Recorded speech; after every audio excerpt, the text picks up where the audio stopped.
name of our town is Grover's Corners, New Hampshire. It's just across the line from Massachusetts.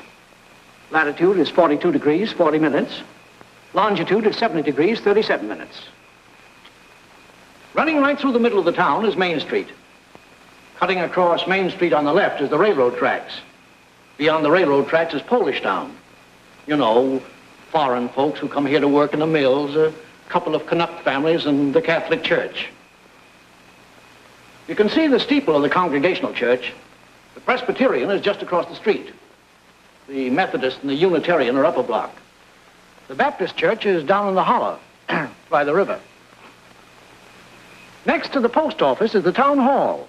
Jail's in the basement. Brian once made a speech right from those very steps. It's a nice town, you know what I mean?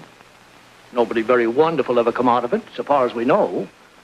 The earliest dates on the tombstones up there in the cemetery say 1670. They're Grovers and Cartwrights and Gibbses and Herseys. Same names as you find around here now. First, we'll show you a day in our town. Not as it is today in the year 1940, but as it used to be in the year 1901. All right, operator, let's start. Yes, sir, that's the way our town looked back in the year 1901. Along Main Street, there's a row of stores with hitching posts and horse blocks in front of them. The first automobile is going to come along in about 5 years. The date is June 7th, 1901. It's just before dawn. Yeah, just about.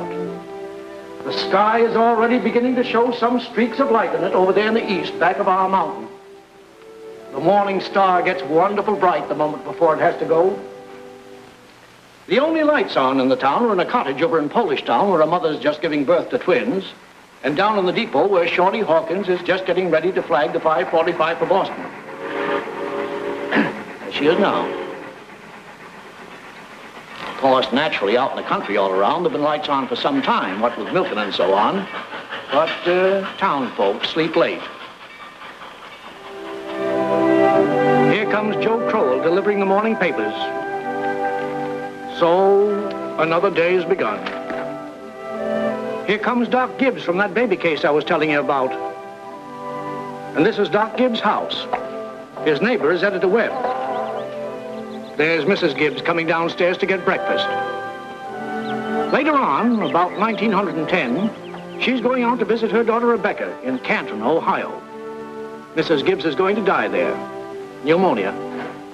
But she's going to be brought back here, and she's going to be buried in the cemetery right here in our town with a whole mess of Gibbses and Percys. In our town, we like to know the facts about everybody. And there's Mrs. Webb coming downstairs to get her breakfast, too. Mrs. Webb was a Grover before she married Editor Webb. Yeah. Children, time to get up. George, Rebecca, Emily, time to get up. Wally, 7 o'clock. Oh, Missy.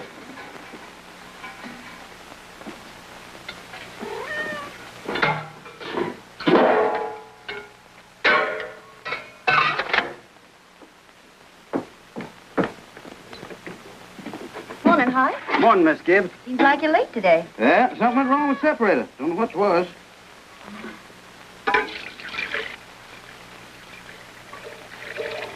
There you be. Thanks, Hoy.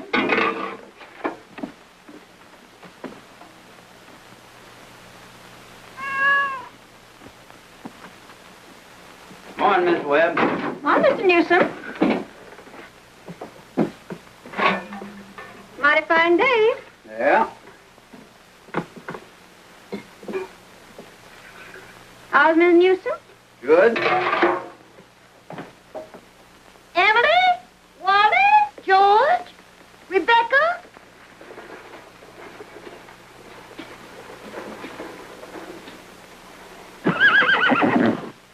Come on, get up. Bessie, come on. What's the matter with you? Oh, they've quit taking milk. Now, come on. Morning, Howie. Come on. Morning, Doc. Bessie acting up? Oh, she's all mixed up about the rod ever since the Lockhart stopped taking a quart of milk a day. She wants to leave him a quart just the same. Keeps scolding me the whole trip. Somebody sick? Twins over at Mrs. Goloslavsky's. Oh, twins. This town keeps getting bigger every year. Come on. Now, come on, Bessie. Morning, Doc. Morning, Joe. What's your paper now? Yeah, I'll take it. Anybody been sick, Doc? No, twins over in Polish Town. Joe, I see your teacher, Miss Foster's going to get married. Yes, sir, to a fella over in Concord. Claire, how do you boys feel about that? Well, of course, it ain't none of my business, but I think if a person starts out to be a teacher, she ought to stay one. How's the need, Joe? Fine, Doc. Never think about it at all. Only like you said, it always tells me when it's going to rain. What's the telling you today? Gonna rain? No, sir. Sure? Yes, sir. He never makes a mistake? No, sir. Doc? Joe? I want to tell you something about that boy, Joe Crowell. Joe was awful smart, so he got a scholarship to Boston Tech. Yes, gonna be a great engineer, Joe was. But the war broke out, and he died in France. All that education for nothing. Everything all right, Frank? Yes. I declare he's his kittens. Children, hurry up. George, Rebecca. Bacon will be ready in a moment. Sit down and drink your coffee. You can catch a couple hours sleep this morning, can't you? Miss Whitworth's coming at 11. Guess I know what's about to. Stomach ain't what it ought to be. All told, you won't get more than 3 hours sleep. Frank Gibbs, I don't know what's going to become of you. You should go away someplace and take a rest. I think it'll do you good.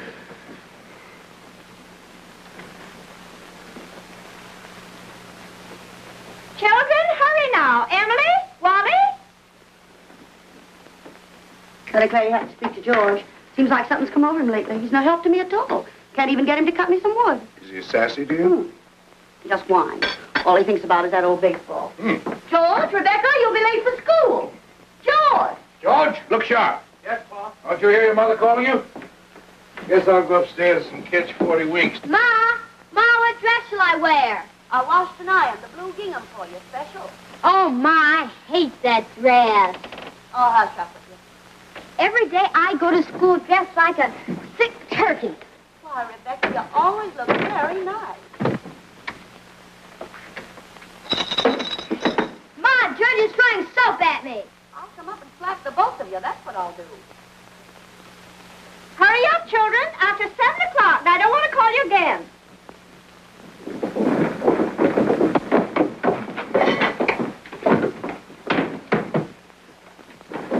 Huh? Children? Children, I won't have it. Breakfast just as good as any other meal, and I won't have you gobbling like wolves. It'll stunt your growth, that's a fact. Wally, put your book away. Oh, Ma, by 10 o'clock I gotta know all about Canada. You know the rules well as I do. No books at table. As for me, I'd rather have my children healthy than bright. Well, I'm both, Mama. You know I am. I'm the brightest girl in school for my age. I have a wonderful memory. Eat your breakfast. Well, I'll speak to your father about it when he's rested. Seems to me like 25 cents a week's enough for a boy your age. I declare, I don't know how you spend it all. Oh, Ma, I got a lot of things to buy. Strawberry fox face, that's what you spend it on. Well, I don't see how Rebecca comes to have so much money. She's got more than $1. I've been saving it up gradual. Well, dear, I think it's a good thing to spend some now and then. Ma, you know what I like most in the world? Do you? Money. Eat your breakfast.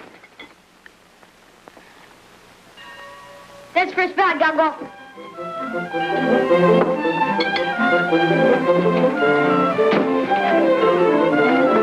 Yep, Wally. Bye, Mama. Bye, George. You've been waiting for today. I walk fast, but you don't have to run. Wally, pull up your pants for me. Rebecca, give Miss Foster my best congratulations. Can you remember that? Rebecca, pick up your feet.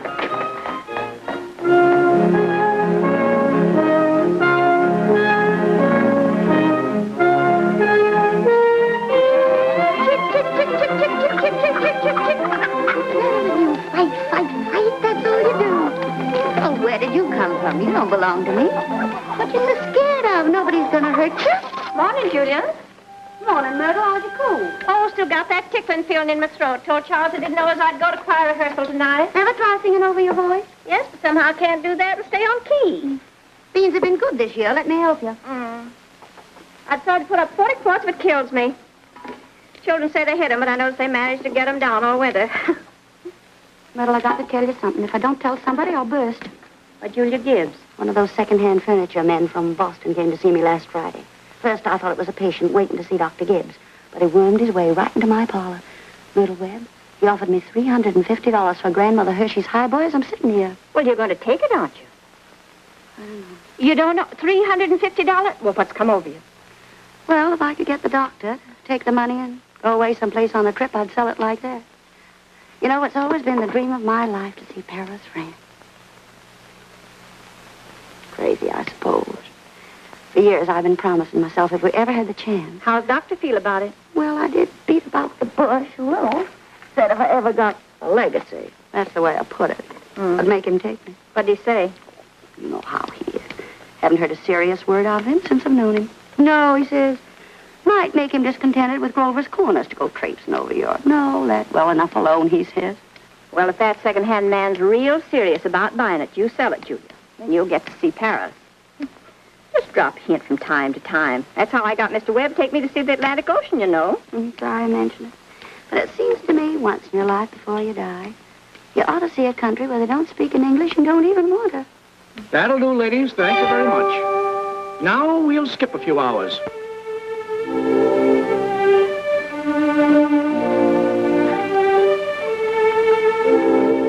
Now, before we get on, I think we ought to have a little more information about the town. A kind of a scientific account, you might say. So I've invited Professor Willard of our state university to come here and kind of sketch in a few details of our past history.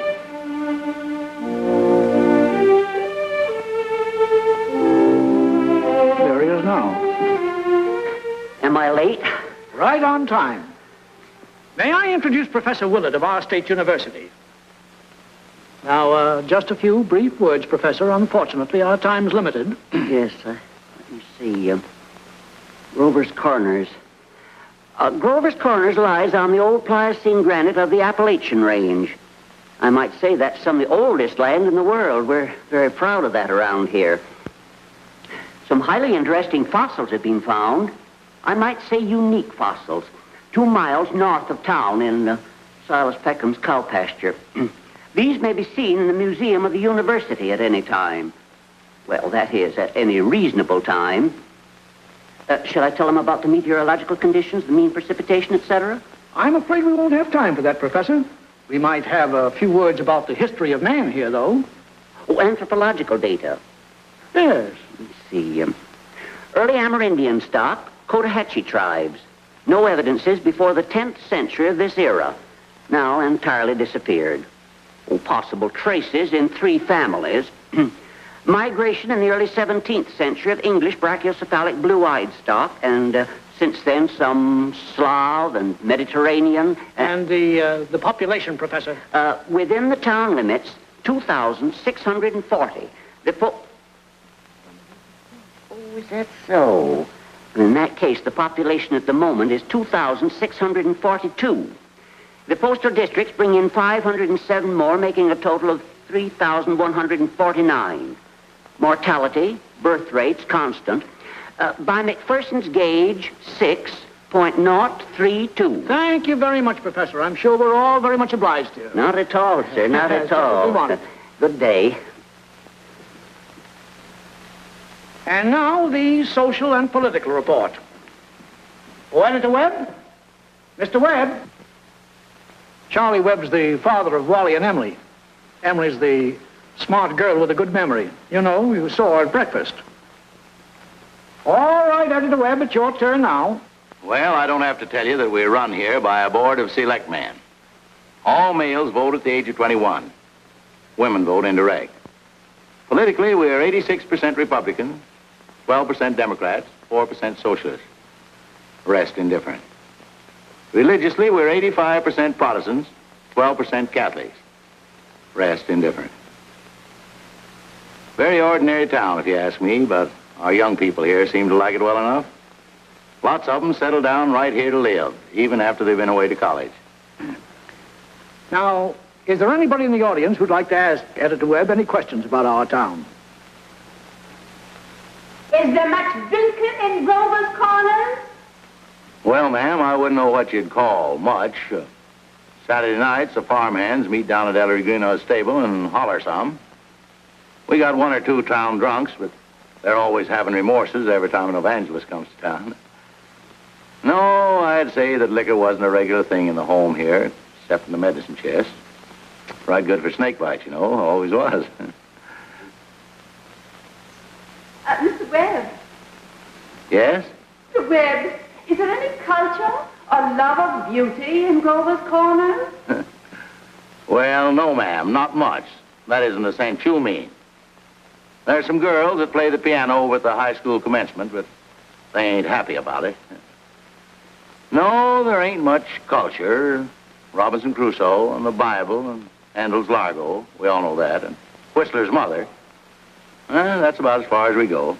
Thank you very much, Mr. Webb.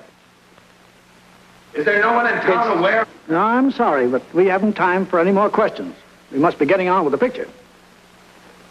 It's getting on in the afternoon. All 2,642 have had their dinners. All the dishes have been washed. There's an early afternoon calm about the town. Charlie Webb's going home to mow his lawn. 1 man in 10 thinks it's a privilege to push his own lawnmower.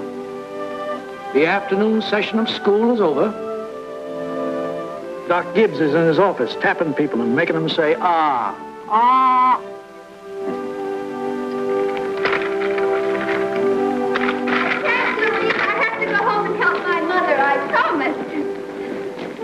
Emily, walk simply. Who do you think you are today? Papa, you're terrible. 1 minute you tell me to stand up straight, and the next minute you call me names. I just don't listen to you.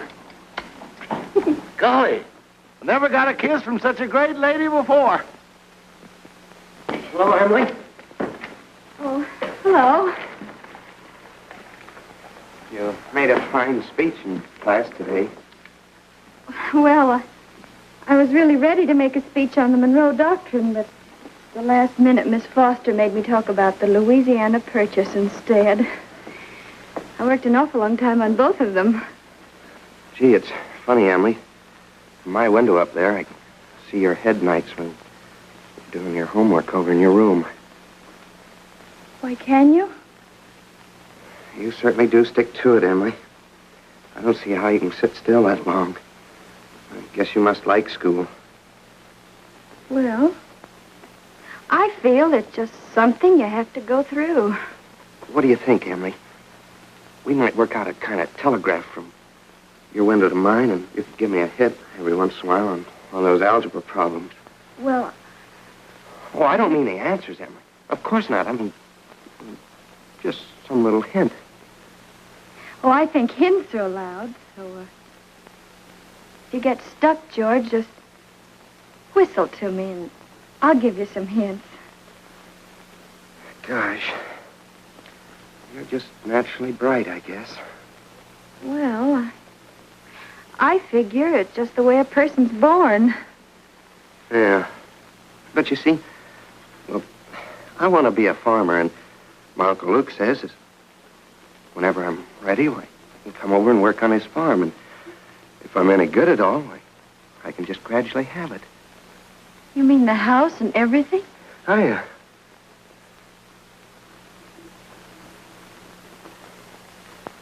Well, I guess I better be getting off the baseball field. Thanks for the talk, Emily. Afternoon, Mrs. Webb. Hey, George. So long, Emily. So long, George.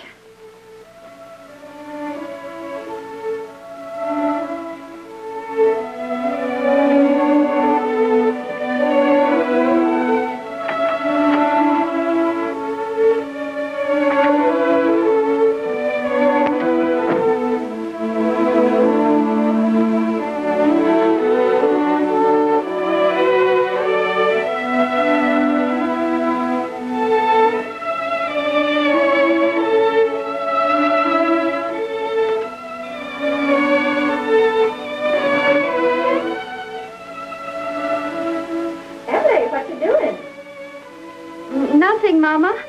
If you're doing nothing, you can come in here and help me with this yarn.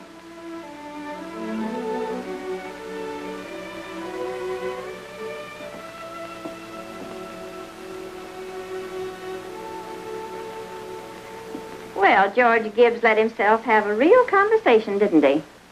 He's grown up. How old would George be? Oh, I don't know. Let's see. He must be around 17. Mama made a speech in class today. I was very good. Mm. You must recite it to your father at supper. What was it about? The Louisiana Purchase. It was like silk off a spool. I'm going to make speeches all my life. You're holding it too tight, Emily. Yeah, that's better. Mama, will you answer me a question? Serious? Seriously, dear, not serious.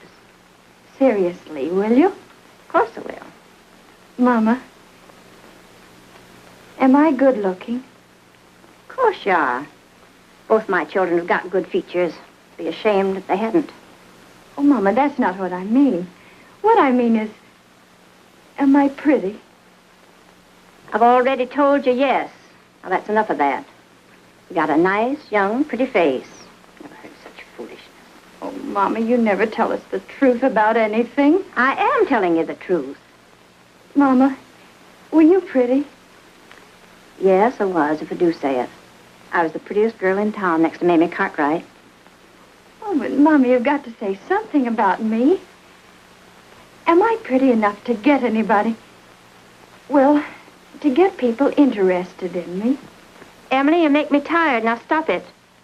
You're pretty enough for all normal purposes.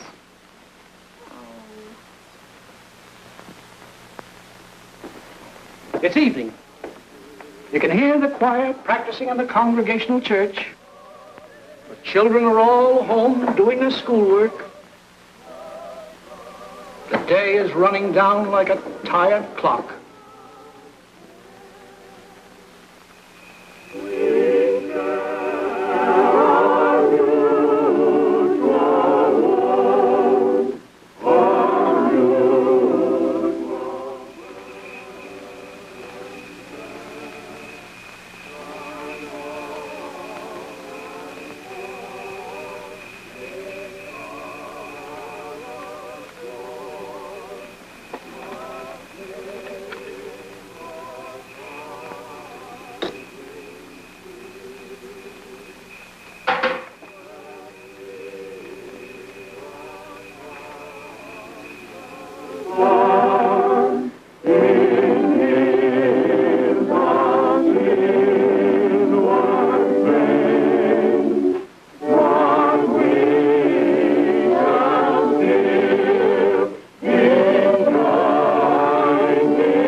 better.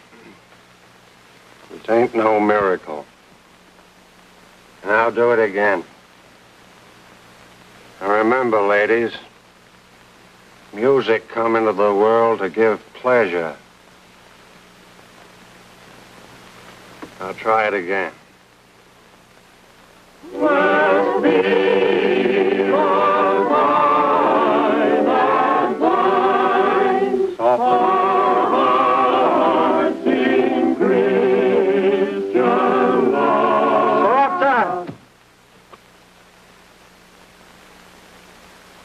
Now listen, everybody.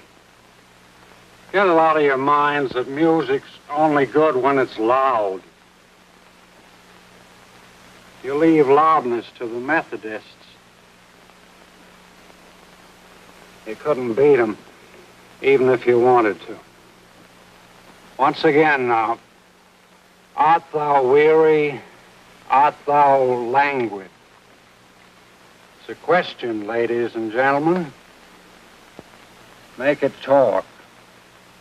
Oh, and remember, on Sunday, take the second verse real soft. Sort of die out at the end. Ready?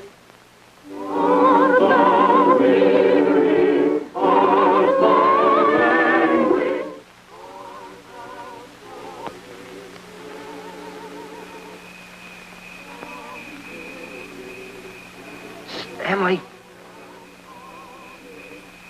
Oh, hello. Hello. I can't work at all. The moonlight's so terrible.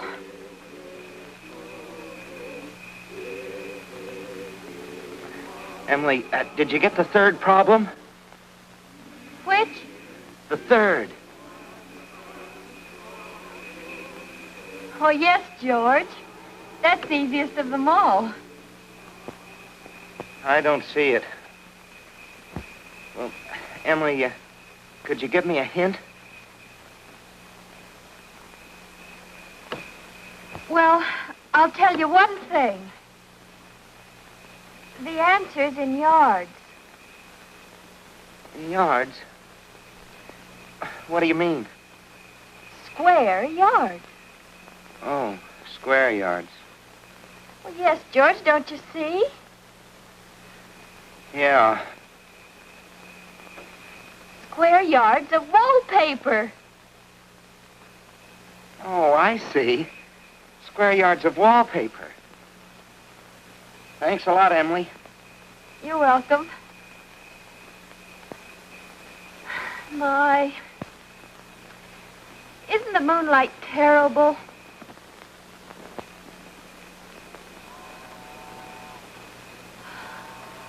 I think if you hold your breath, you can hear the train all the way to Kentucky.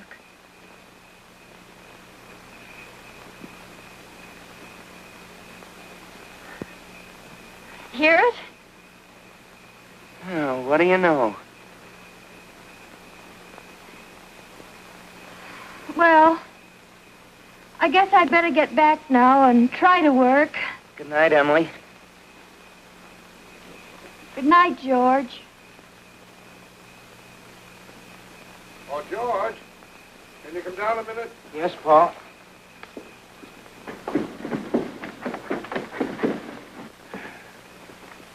Make yourself comfortable, George. I'll only keep you a minute. George, how old are you? Me? Oh, I'm past 17. What do you want to do after school's over? You know, Pa, I want to be a farmer on Uncle Luke's farm. Mm-hmm. And you'll be willing, will you, to get up early and milk and feed the stock? And you'll be able to hoe and hay all day? Sure I will. What do you mean, Pa? Well, George, when I was here in the office today, I heard a funny sound. What do you think it was? It was your mother chopping wood. Now, there you see your mother, getting up early, cooking meals all day, washing and ironing, and yet she has to go out in the backyard and chop wood. I suppose she got tired asking you. I suppose she just gave up and decided it was easier to do it herself. Yet, you eat her meals. You put on the clothes she keeps nice for you. Then you run out and play baseball. Like she was a hired girl we kept around the house but didn't like very much. I knew all I had to do was call it to your attention. Here's a handkerchief, son.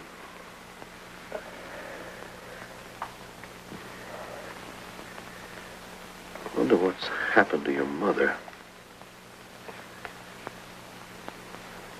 Choir practice never was as late as this before. It's only 8:30, Pa. I don't know what she wants in that choir anyway. She hasn't got any more voice than an old crow. Traipsing around the street this hour of the night.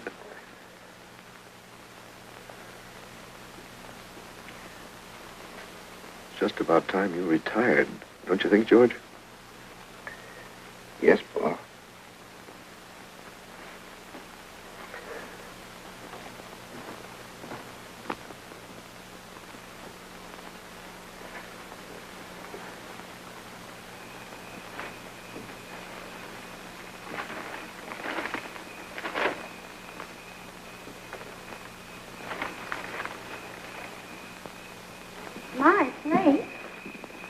Real nice choir practice, wasn't it? Myrtle Webb, look at that moon. Potato weather, sure. Well, naturally, I didn't want to say a word about it in front of those others. But now we're alone. Really, it's the worst scandal that ever was in this town. What? Why, Simon Stimson. No, Luella. But, Julia, to have the organist of a church drink, and drunk year after year. Luella. Julia, you know he was drunk tonight. Now, Luella, we all know about Mr. Stimson, and we all know about the troubles he's been through. And Dr. Ferguson knows, too. And if Dr. Ferguson is willing to keep him on in his job there, the only thing the rest of us can do is just not to notice it. Not to notice it? But it's getting worse. No, it ain't, Luella. It's getting better. I've been in that choir twice as long as you have, and it doesn't happen anywhere near so often. Oh, my. I hate to go to bed on a night like this. Well, good night, Luella. Good night. Good night, Julia. Night, Myrtle. You can get home all right, Luella? Oh, it's bright as day. I can see Mr. Soames scowling at the window now. You think we've been to a dance the way the men folk carry on. Good night, Julia. Good night, Luella. See you on Sunday. See you then.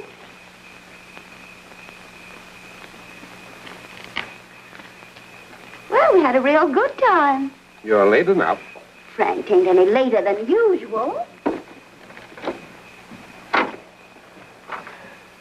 You stopping to gossip with a lot of hens. Now, don't be grouchy. Smell my heliotrope. What'd you do all the time I was away? Oh, I read as usual. Well, what did the girls gossip about tonight? Believe me, Frank, there's something to gossip about. Simon Stimson? Far gone, was he? Oh, worst I've ever seen. Frank, how's all that going to end? Dr. Ferguson can't forgive him forever. I guess I know Simon as well as anybody in this town. Some people just ain't made for small-town life. I don't know how that'll end. But there's nothing we can do but leave it alone. Get in. Oh, no, not yet. Frank, I'm worried about you. What are you worried about? Well, I think it's my duty to plan for you to get a real rest and change.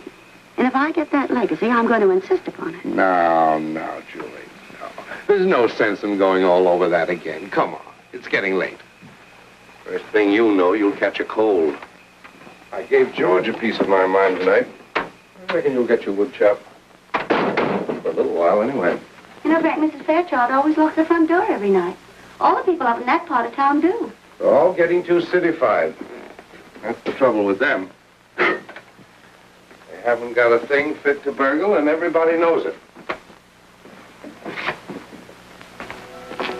Good evening, Constable. Evening, Mr. Webb.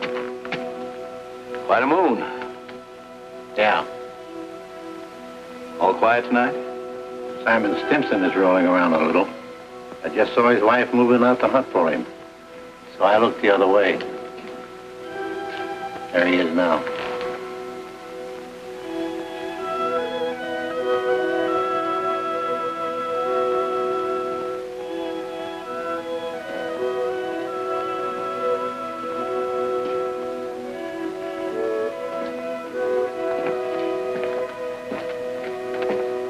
Good evening, Simon.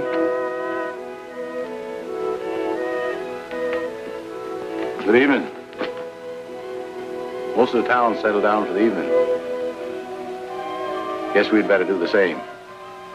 Can I walk along with you?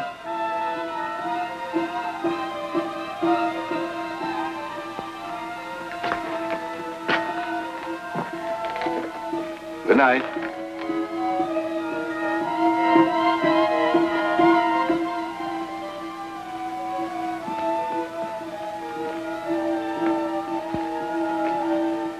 I don't know how that's going to end. Oh, Bill, if you see my boy smoking cigarettes, give a word to him, will you? He thinks a lot of you, Bill. I don't think he smokes those cigarettes, Mr. Webb. Leastways, not more than 2 or 3 a year. Well, I hope not. Good night, Bill. Good night, Mr. Webb.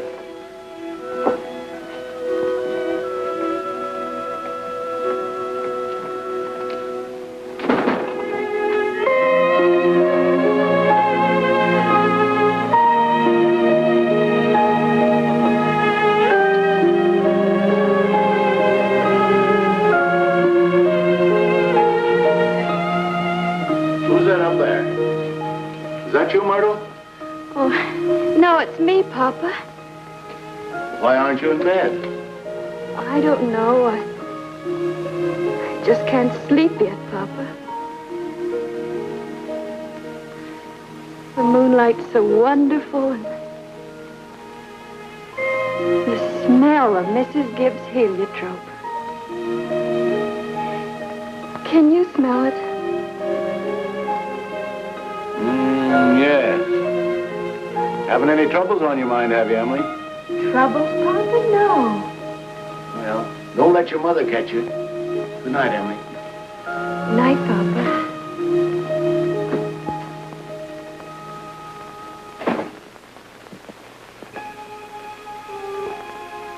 I never told you about that letter Jane Crowfoot got from her minister when she was sick. He wrote Jane a letter, and on the envelope, the address was like this. It said, Jane Crowfoot, the Crowfoot Farm, Grover's Corners, Sutton County, New Hampshire, the United States of America. What's funny about that? But listen, it's not finished. The United States of America, continent of North America, Western Hemisphere, the Earth, the solar system, the universe, the mind of God. That's what it said on the envelope. What do you know? Yep, and the postman brought it just the same. What do you know?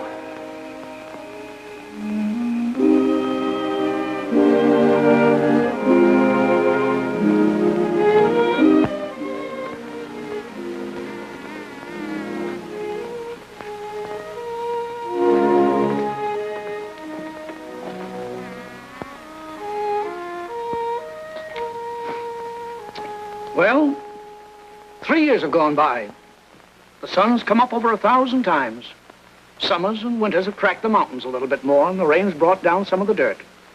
Some babies who weren't even born before have begun talking regular sentences already. And some folks who thought they were right young and spry have discovered they can't bound up a flight of stairs the way they used to without their hearts fluttering a little. All that can happen in 1,000 days. Nature's been pushing and contriving in other ways, too. A number of young people fell in love and got married. Most everybody in the world gets married. In this town, there aren't hardly any exceptions. Most everybody climbs into the grave married. What you've seen was called the daily life. Let's call what you're going to see love and marriage. So it's 3 years later. It's 1904. It's July 7th, just after the high school commencement. That's the time most young people jump up and get married. As soon as they've passed their final examinations in solid geometry and Cicero's orations, that's the time most young people think themselves fitted to get married. It's early morning again. Only this time it's been raining. It's been thundering and pouring. I don't know. May start in again any moment. Yeah? There's the 5:45 for Boston. And there's Cy Crowell delivering the papers like his brother before him. And there's Mrs. Gibbs and Mrs. Webb coming downstairs to get breakfast just as though this were an ordinary day. I don't have to point out to the women in the audience that both these ladies they see before them, both these ladies have been cooking 3 meals a day, one of them for 21 years and the other for 25, and never took a summer vacation. They raised 2 children apiece, washed, cleaned the house, and never had a nervous breakdown. And here comes Howie Newsom and Bessie delivering the milk.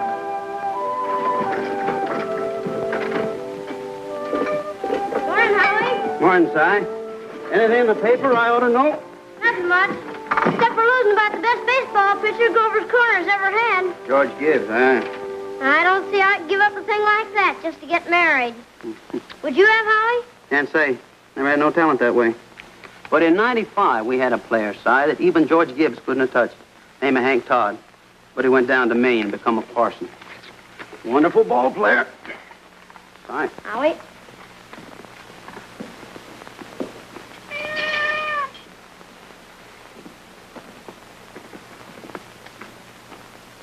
Morning, Miss Gibbs. Morning, Howie. It's too bad it's so wet, but I guess it's cleared up for good. Certainly hope it has. Going to have a house full of relations today, Howie. Looks like I'll need 3 of milk and 2 of cream. 3 of milk and 2 of cream. My wife says to tell you we hope they'll be happy. No, they will. Thanks a lot, Holly. Tell your wife I hope she gets the wedding. Maybe she can. She'll get there if she can. Morning, Miss Webb. Why, Mr. Newsom, told you 4 quarts, but I hope you can spare me another. Yes, ma'am. I brought you a pint of cream, too. Miss Newsom told me special to tell you as how we hope to be very happy. No, they will. Thank you, Mr. Newsom, and thank Mrs. Newsom. We're counting on seeing you at the church. Yes, sir. We hope to get all right. Couldn't miss that.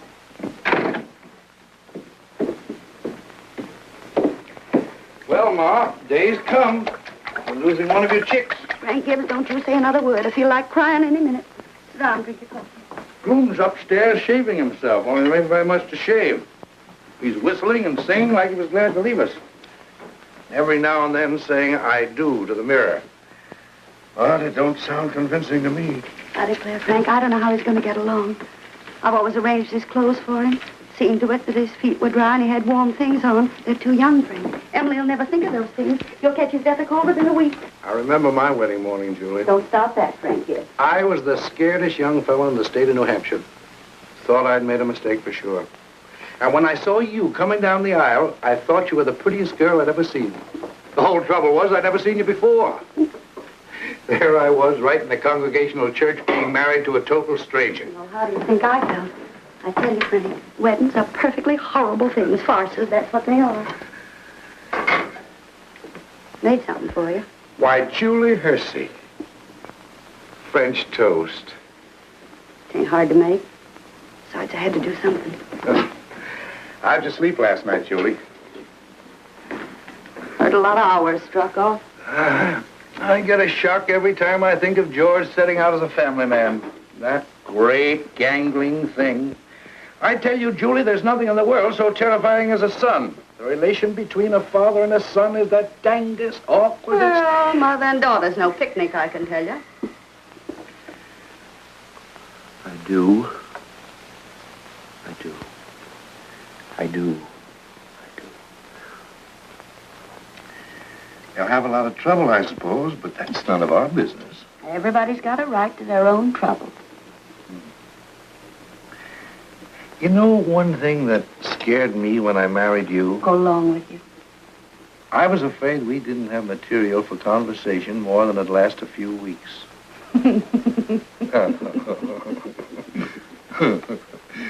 I was afraid we'd run out and have to eat our meals in silence. It's fact. Well, you and I have been conversing for 20 years without any noticeable barren spells. Good weather, bad weather, tain't very choice, but I always find something to say. Did you hear Rebecca stirring around up there? No. This is the only day in the year when she isn't managing everyone's affairs up there. She's hiding in her room, and I have an idea she's crying. Land sakes, this has got to stop. Rebecca? Rebecca, come and eat your breakfast.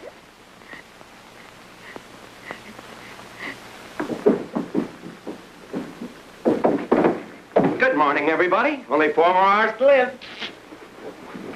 George, guess where you're going?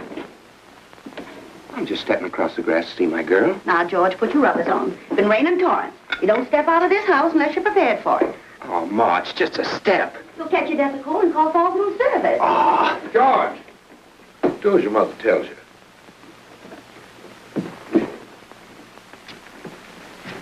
From tomorrow on, you can kill yourself in all weathers. But when you're in my house, you'll live wisely, thank you. Maybe Mrs. Webb ain't used to call us at 7 o'clock in the morning. Here, have a cup of coffee first. Be back in a minute. Good morning, Mother Webb. Goodness, you frightened me.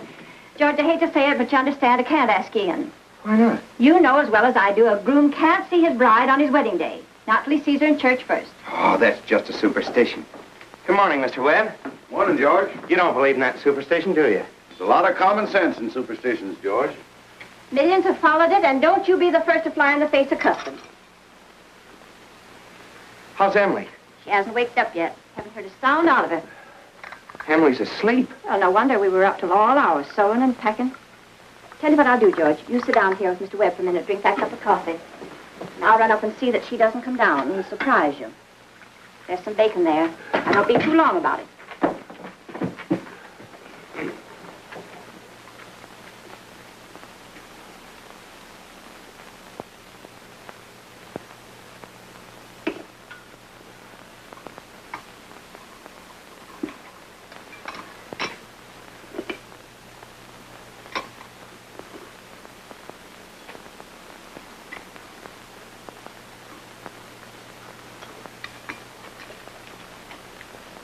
Well, George, how are you?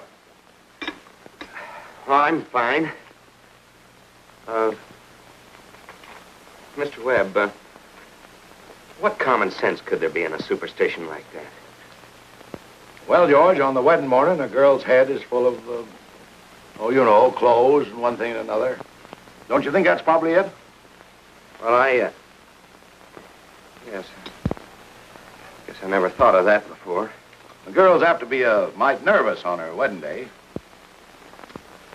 Gee, I wish a person could get married without all that marching up and down. Every man that's ever lived has felt that way, George. But it hasn't been any use. It's the women folks who've built up weddings, my boy. Man looks mighty small at a wedding, George. All those good women standing shoulder to shoulder, making sure that the knot's tied in a mighty public way. Well, you believe in it, don't you, Mr. Webb? Oh, yes. Oh, yes. Now, don't misunderstand me, George. Marriage is a wonderful thing. A wonderful thing. Don't you forget that, George. No, sir.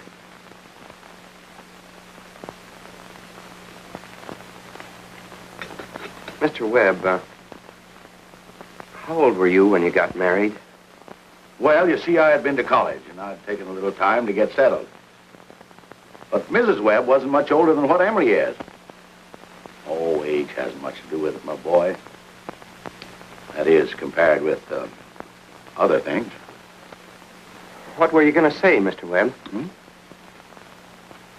Well, I don't know. Was I going to say something? George? I was remembering the other night the advice my father gave to me when I got married. Yes, he said, Charles, he said, start right off by showing her who's boss. Best thing to do is to give an order about something, even if it don't make sense. Just so she'll learn to obey, he said. Then he said, if anything about her irritates you, conversation or anything, get right up and leave the house. That'll make it clear to her. And oh, yes, he said, never tell your wife how much money you have. Never. Well, I couldn't exactly do that. So I took the opposite of his advice, and I've been happy ever since. So let that be a lesson to you, my boy. Never ask advice of anybody on personal matters. George, Emily's got to come down and eat her breakfast. She sends you love, but she don't want to lay eyes on you. Goodbye. Goodbye. Myrtle, I guess you didn't know about that older superstition. What do you mean, Charles? Since the caveman, no bridegroom should see his father-in-law on the day of the wedding or near it. Remember that.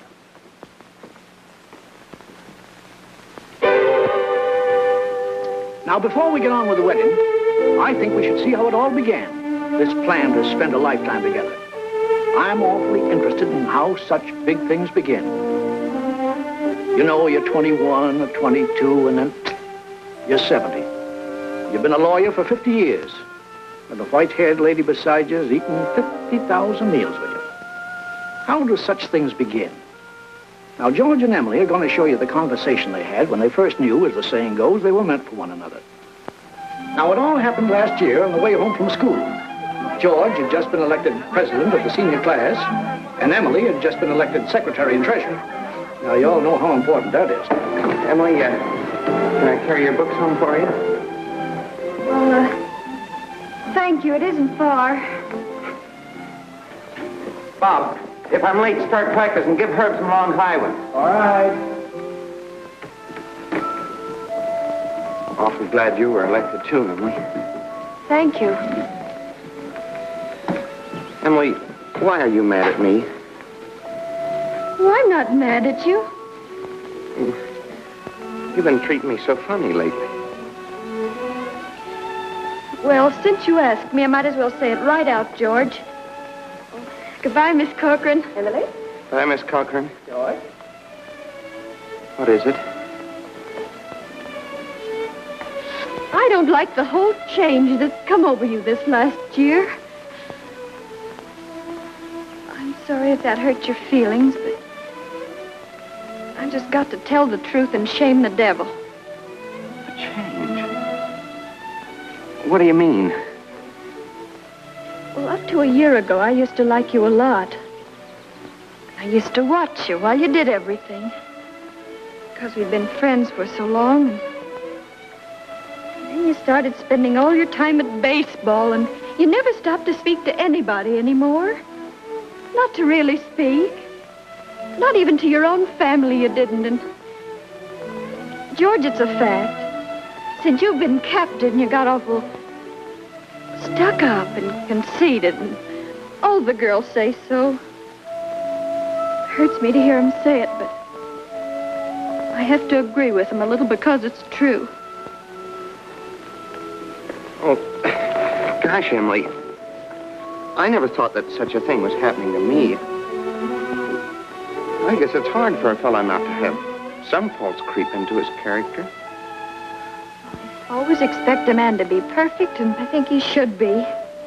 Well, I don't think it's possible to be perfect, Emily. Well, my father is. And as far as I can see, your father is. And there's no reason on earth why you shouldn't be, too. I feel that it's just the other way around. That, well, men aren't naturally good, but girls are. Well, you might as well know right now that I'm not perfect. It isn't as easy for a girl to be perfect as a man because,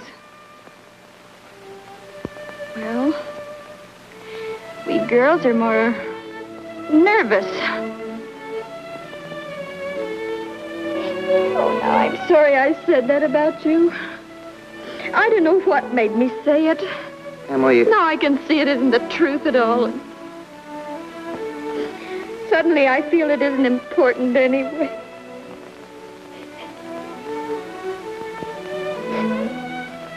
Emily, would you like a ice cream soda or something before you go home?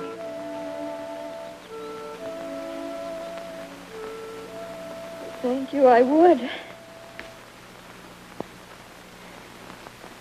Hello, George.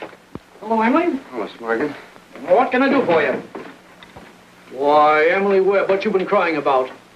Well, she got an awful scare, Mr. Morgan. That hardware store wagon almost ran over her. And everybody says that Tom Huckins drives like a crazy man. Well, here, let me give you a glass of water.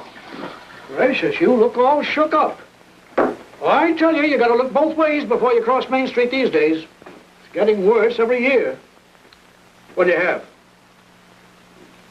I'll have a strawberry phosphate, Mr. Morgan. Oh, no, Emily. Have a soda with me.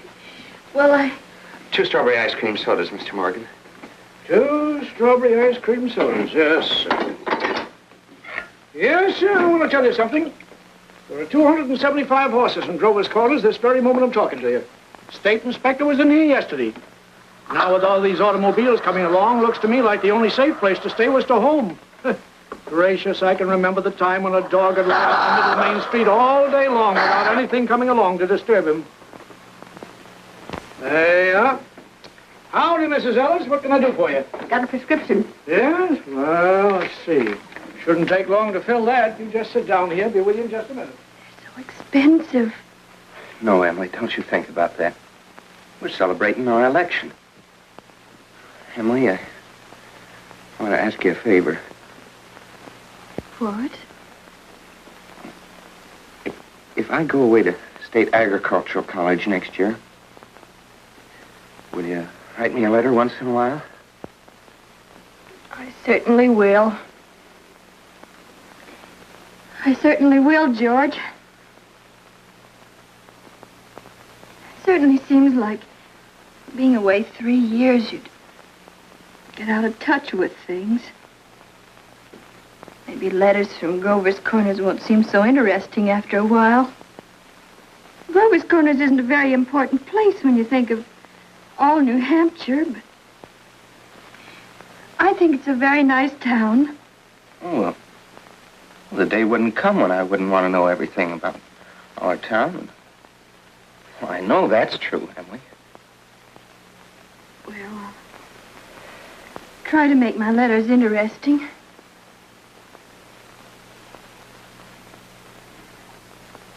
You know, Emily, whenever I meet a farmer, I ask him if he thinks it's important to go to agricultural school to be a good farmer. Why, George. Yeah, and some of them even say it's a waste of time. And well, you can get all that stuff anyway in the pamphlets the government puts out. Well, Uncle Luke's getting pretty old, and he's about ready for me to start taking over his farm. Tomorrow, if I could. Oh, but George, maybe it's important for you to go and learn all that about cattle judging and soils and those things. Of course, I don't know. Emily, I'm going to make up my mind right now. I won't go. I'll tell Pa about it tonight. But, George, you don't have to decide right now. It's a whole year away. Emily, I'm glad you spoke to me about that fault in my character. Everything you said was right, but there was one thing wrong with it. That's when you said I wasn't noticing people. You, for instance. You say you were watching me when I did everything. I was doing the same thing about you all the time. Why? Sure, I always thought about you as one of the chief people I thought about. I always made sure where you're sitting on the bleachers, and who you were with. And well, for 3 days now, I've been trying to walk home with you, but something always got in the way. And yesterday, I was standing out by the wall waiting for you. And I walked home with Miss Cochran. Oh, George. Life's awful funny. How could I have known that? I thought... Emily, I'm going to tell you why I'm not going to agricultural school. I think that once you've found a person that you're very fond of, a person who's fond of you, too, likes you well enough to be interested in your character, I think that's just as important as college is, and even more so. That's what I think. I think it's awfully important, too. Emily? Yes, George? Emily, if I do improve and make a big change, would you be... I mean, could you be... I am now. I always have been.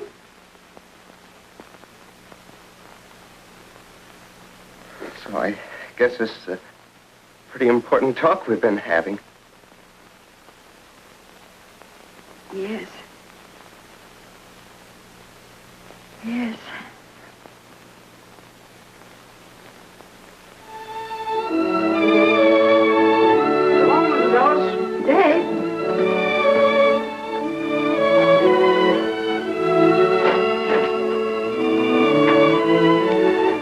If you'll wait a minute, I'll walk you home.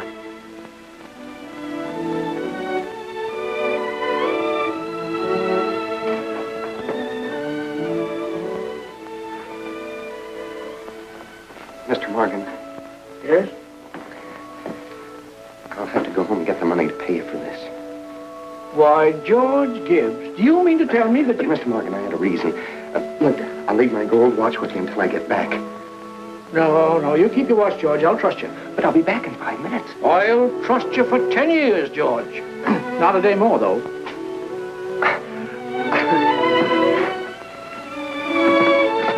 Feeling all right now, Emily? Oh, yes, thank you, Mr. Morgan. It's nothing. I'm ready.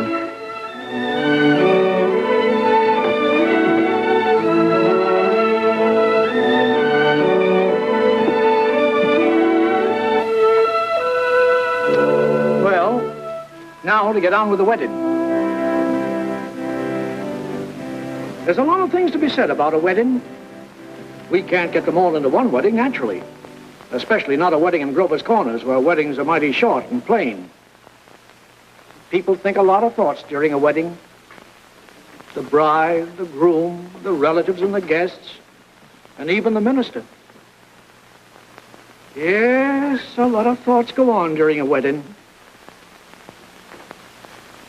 I've married 200 couples in my day. M marries N. Millions of them. The cottage, the go-kart, the Sunday afternoon drives in the country, the first rheumatism, the grandchildren, the second rheumatism, the deathbed, the reading of the will. Once in 1,000 times it's interesting. I don't know why on earth I should be crying. I suppose there's nothing to cry about. This morning at breakfast, it just come over me. There was Emily eating her breakfast as she's done for 17 years. She's going out of my house. I suppose that's it.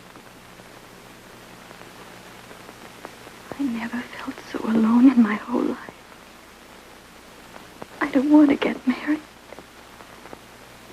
Why can't I stay for a while as I am?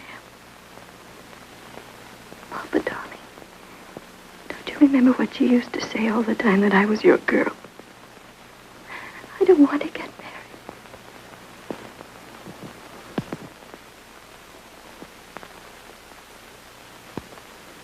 Gee, I'm gonna get married. I'm grown up. I'm getting old. I don't want to get old. Taking on all these responsibilities. Why is everybody pushing me so? All I want to do is be a fella. And I'm going to get married.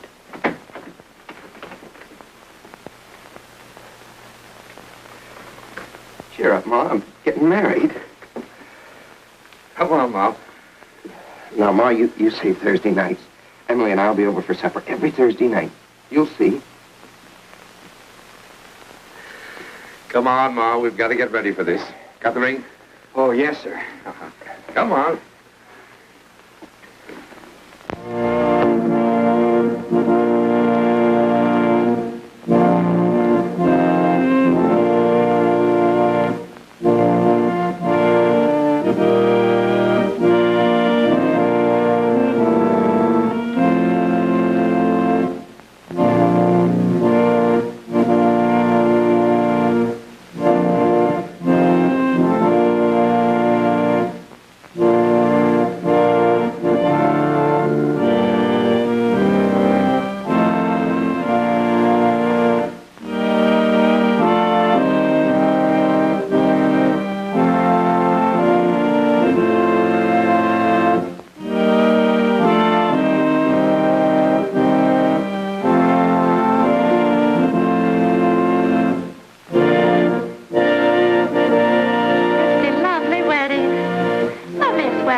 Beloved, we are gathered together here in the sight of God and in the face of this company to join together this man and this woman in holy matrimony.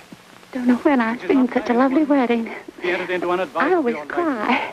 I don't know why it is, but I always cry. And in the fear of God. I just like to see young people happy. Into this holy estate, these two persons They're such a lovely couple.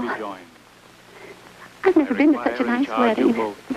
I'm sure. In health, to love and to cherish till death you do part, according to God's holy ordinance, and thereto plight her your troth? I do.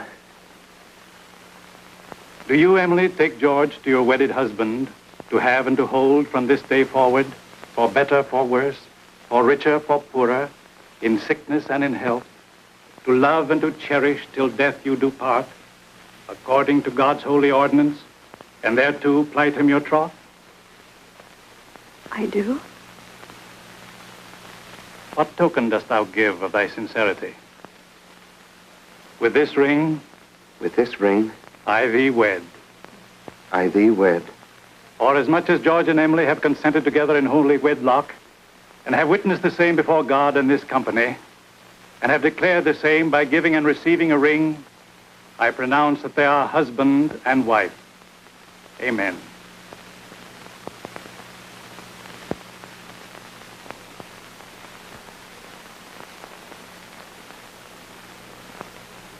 Me forever. Forever and ever.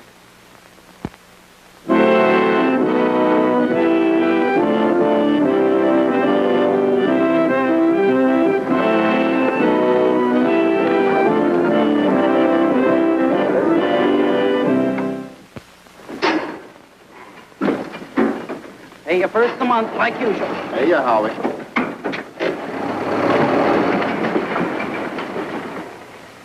Man his age shouldn't be driving one of those things. Not when he's got a lot of young fellas to do it for him. Well, Howie likes to deliver the milk himself. Says he gets the feel of the town that way. You know, in all these years, he never kept a book. Carries all the accounts in his head. I hear he's been doing so well, he's begun locking his front door at nights. Afraid of burglars. Ain't no burglars in this town yet. No, but Howie's heard about them.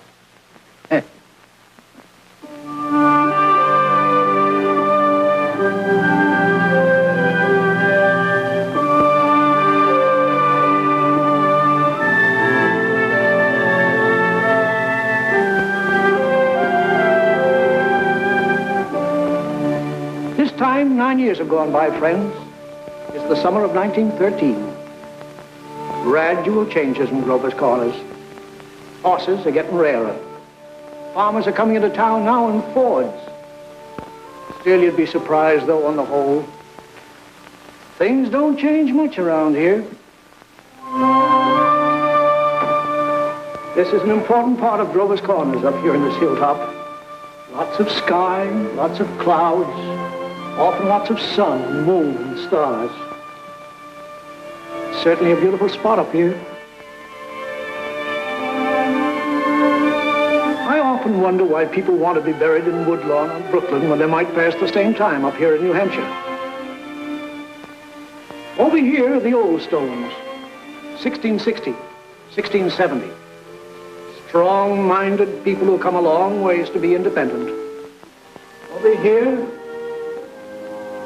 are some Civil War veterans. Iron flags on their graves. New Hampshire boys. They had a notion that the Union ought to be kept together, although they'd never seen more than 50 miles of it themselves. All they knew was a name, friends.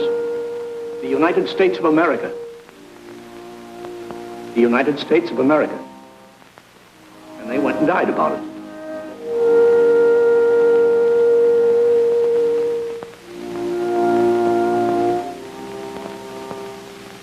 This is the new part of the cemetery. There's Mrs. Soames, who enjoyed the wedding so much, remember? And there's our friend, Mrs. Gibbs. Yeah, Doc Gibbs lost his wife 3 years ago, just about this time. And Editor Webb's boy, Wallace, whose appendix burst on a Boy Scout trip to Crawford Notch. There's Mr. Stimson, the organist at the Congregational Church. He drank a lot, they used to say. Hung himself in the attic. They tried to hush it up, but of course it got around. He wrote his own epitaph. It ain't a verse exactly, it's just a lot of notes. I wouldn't know what it was. It was all read up in the Boston papers at the time, though. A lot of sorrows kind of quieted down up here, too. All those important things, mother and daughter, husband and wife, enemy and enemy, money and miser. All those terribly important things. The earth part kind of burns away, burns out. And what's left? What's left when memory is gone? And your identity, Mrs. Smith? Something eternal. We all know down in our bones that something is eternal, and that something has to do with human beings. All the greatest people that have lived for the past 5,000 years have been telling us that. And yet you'd be surprised how we lose sight of that fact. There's something eternal about every human being. I guess I'm thinking these thoughts today on account of our friend Emily. Another baby's expected down at that happy home we saw started. It's Emily's second. There's a little boy about 6 years old. But this time Emily's pretty sick. Doc Gibbs is going around these days with a mighty worried face.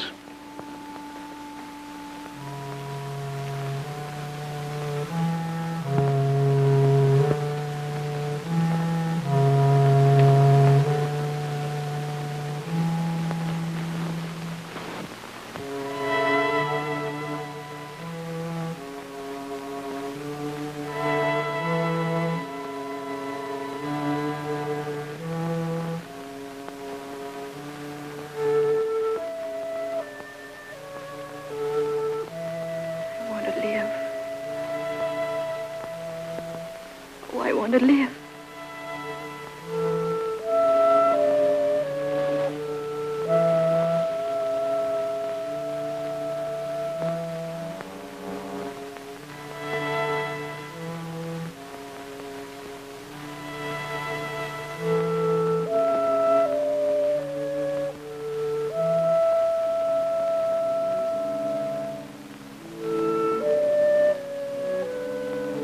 Who's coming now, Julia? My daughter-in-law, Emily Wade. What ails her? Trouble bringing a baby into the world. Why? I remember Emily's wedding. Wasn't it a lovely wedding? I remember I called on George and Emily at their farm just before I died. Perfectly beautiful farm.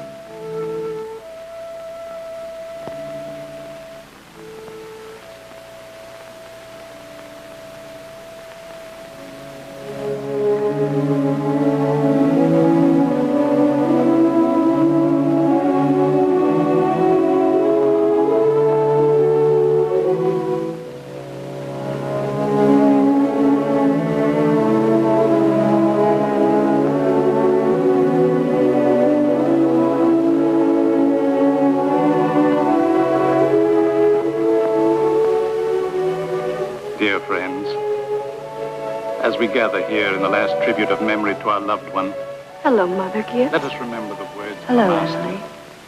Hello, I Emily. am the resurrection and the life. Hello, Mrs. Soames.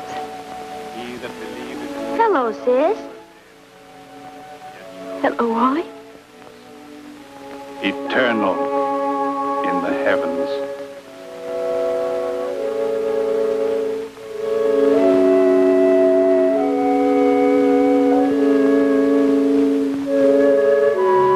Mother Gibbs, they're going. Yes, dear.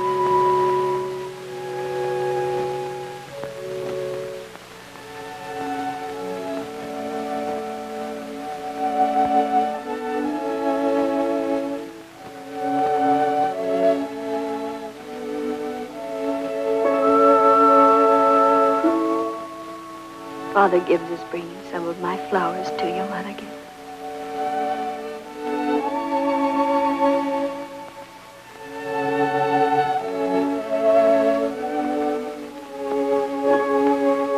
Mother Gibbs, I never realized how troubled and sad he looks. I loved him so. Father Gibbs. Father Gibbs.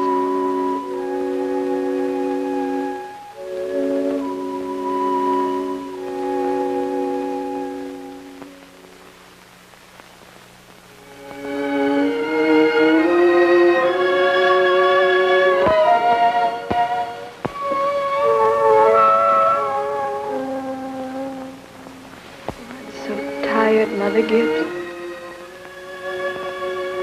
Mother Gibbs, when does this feeling go away? Seems strange here. How long does it... dear.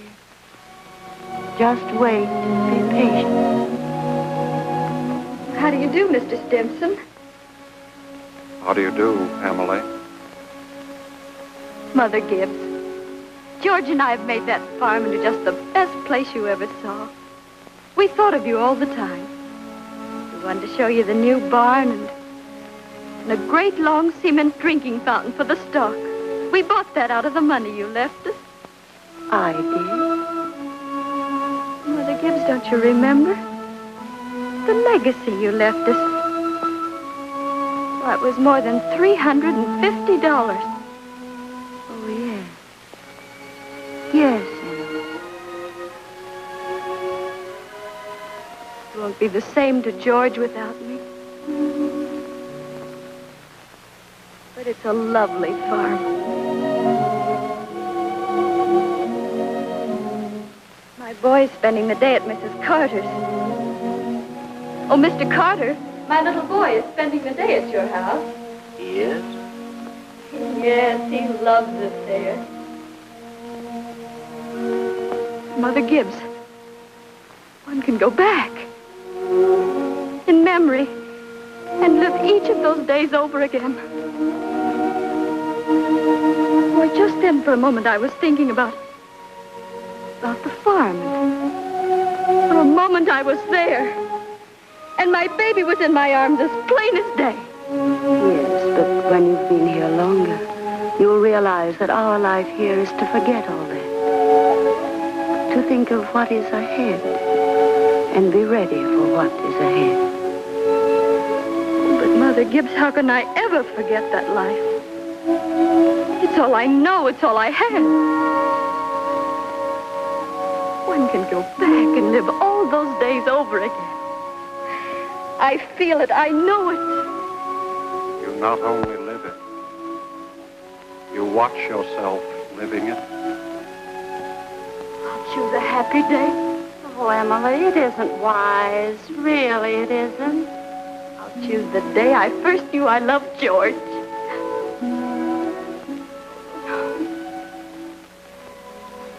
Why should that be painful? Because it's the happiest days that are the hardest to relive and to forget. I must. Then choose an unimportant day. Choose the least important day in your life.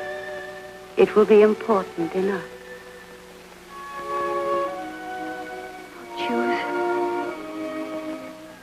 I'll choose. Yes, Emily. Think hard. Remember.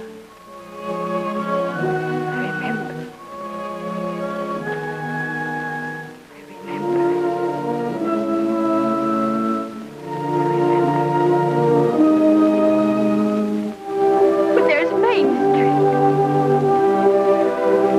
That's Mr. Morgan's drugstore before he changed. And there's the livery stable. That's the town I knew as a little girl.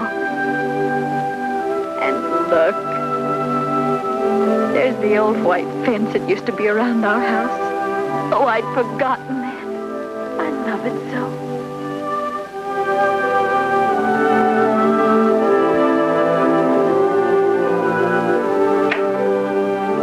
There's Mama coming downstairs to make breakfast.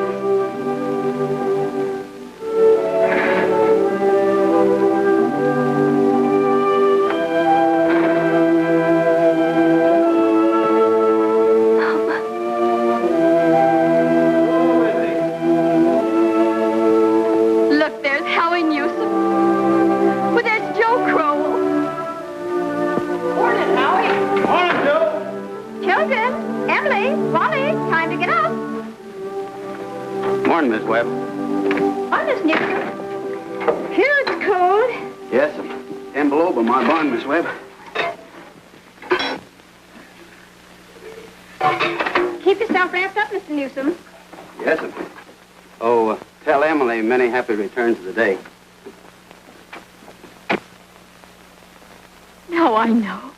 It's my 16th birthday. Mama, I can't find my blue hair ribbon anywhere. Just open your eyes, dear, that's all. I laid it out special for you on the dresser there. If it were a snake, it'd bite you. How young Mama looks. I didn't know Mama was ever that young. Morning, Howie. Morning, Mr. Webb. There's Pop. You're up early. Yeah, I've been back from old college, New York State, to make a speech. Any news here? Oh, yeah, Constable was called up this morning to rescue a foolish fellow. Darn near froze to death he was. Let's put that in the paper. Morning, Mother. Well, there you are back at last. How'd it go, Charles? Oh, fine, I guess. I told him a few things. Everything all right here? Yes, can't think of anything that happened special. Been mighty cold. Howie Newsom says 10 below down to his barn. Yes, well, it's colder than that at Hamilton College. Students' ears are falling off. They ain't Christian. Paper have any mistakes in it? Not that I noticed. Well, you can have your coffee when you want it, Charles. Don't forget it's Emily's birthday. Did you remember to get her anything? Got it right here. Where's my girl? Where's my birthday girl? Don't interrupt her now, Charles. You can see her at breakfast. She's slow enough as it is. I can't bear it. Why did they ever have to get old? Mama, I'm here. I I'm grown up. Oh, I love you all. Everything. I can't look at everything hard enough. Hurry up, children. 7 o'clock. I don't want to call you again.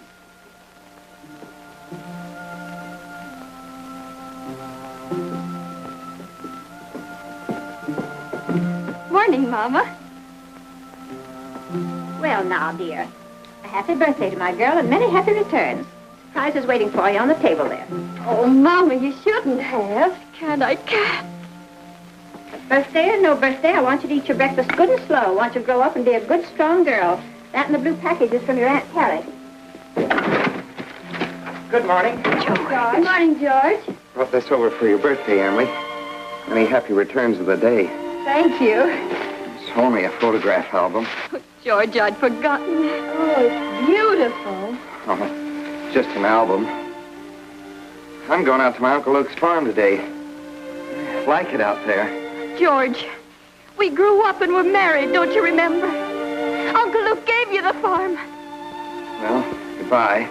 Goodbye, and thanks. Chew this bacon good and slow. It'll help keep you warm on a cold day. Mama, just look at me for 1 minute as though you really saw me. Mama, 12 years have gone by. I'm dead. I married George Gibbs, Mama. Wally's dead, too. Mama, his appendix burst on a cabbing trip to Crawford Notch. We felt just terrible about it, don't you remember? Just for a moment now, we're all together. Mama, let's be happy just for a moment. Let's look at one another. That and the yellow package is something I found in the attic among your grandmother's things. You're old enough to wear it now, and I thought maybe you'd like it. Oh, and this is from you. It's lovely. It's just what I wanted. It's beautiful. I hoped you'd like it. Wally has a present for you, too. He made it an annual training class. Be sure and make a fuss over it. Your father's got a surprise for you, too. Don't know what it is myself. Here he comes.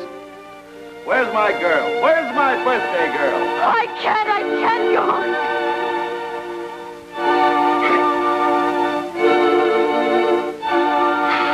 It goes so fast. We don't have time to look at one another.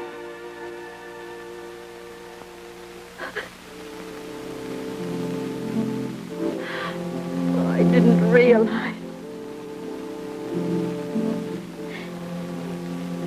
So all that was going on. And we never noticed. First I go back to my grave. Wait. One more look.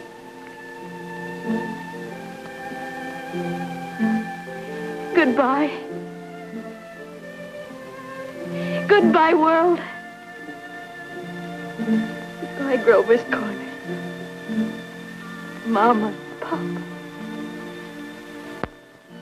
Goodbye to clocks ticking. My butternut tree and Mama's sunflowers. Food and coffee. New iron dresses and hot baths. And sleeping and waking up. Oh, Earth, you're too wonderful for anybody to realize you. Do any human beings ever realize life while they live it? Every minute. Oh, I want to live, I want to live, I want to live. Of course you do, Emily. Of course.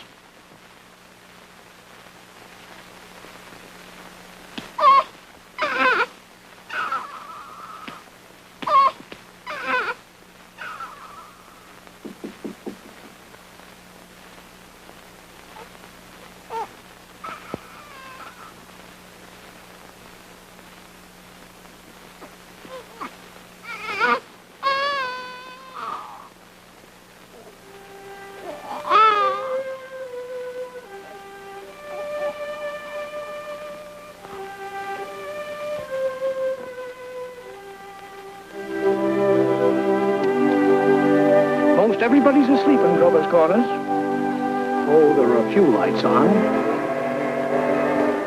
Down at the depot, Shorty Hawkins has just watched the Albany train go by. And, of course, out in George and Emily's farm. They're still up. Talking over the new baby, I suppose. It's like what one of those Midwestern poets said. You gotta love life to have life, and you gotta have life to love life.